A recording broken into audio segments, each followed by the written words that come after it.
Far from the speakeasies and the dance halls and the nightclubs, there was another America in the 1920s. Here, people still lived as their parents and grandparents had, and they liked it that way.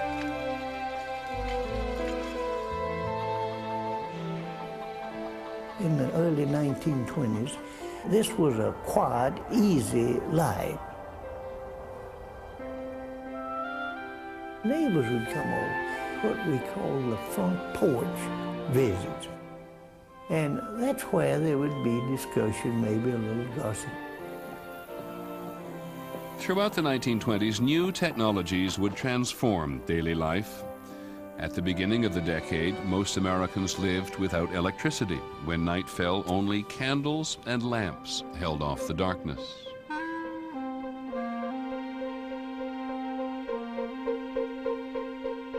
America was electrified in the 20s. Electric lights extended the day, opened up new possibilities for work and play. That surge of new power came first to the cities.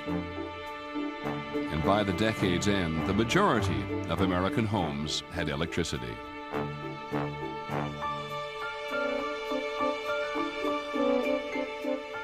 You can't understand this century without understanding the effect, the impact of science and technology. My father's generation is the one that really saw amazing changes. He was born in 1900 in a world where the horse was still the main means of getting about.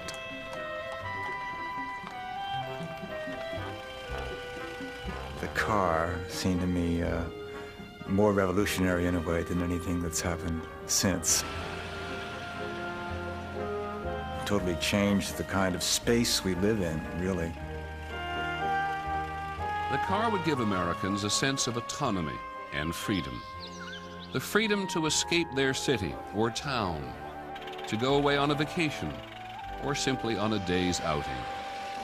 By mid-decade, the government was spending more than $1 billion on the construction of highways, bridges, and tunnels. The beginnings of a national infrastructure which knit the country together.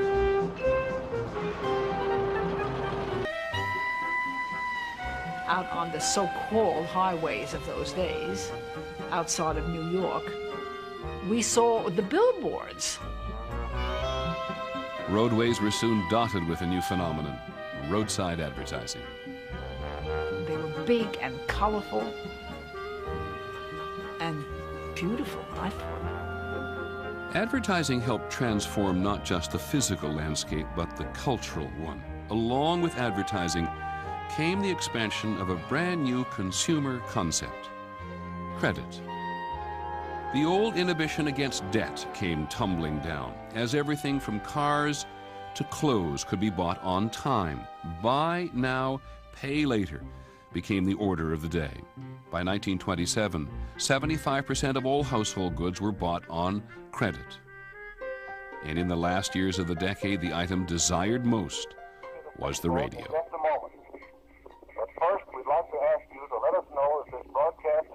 From its scratchy beginnings in 1920 as a mere hobby, radio would become a nationwide phenomenon as important as the car. Young radio enthusiast Albert Sindlinger was there at the birth of modern radio.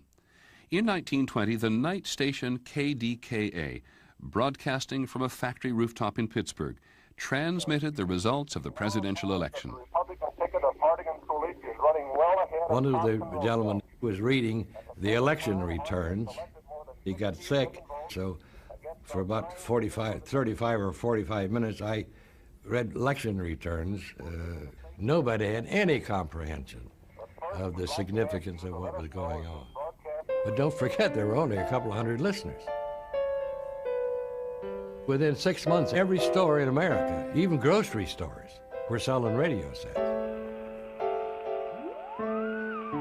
Suddenly all Americans were listening to the same things, laughing at the same jokes.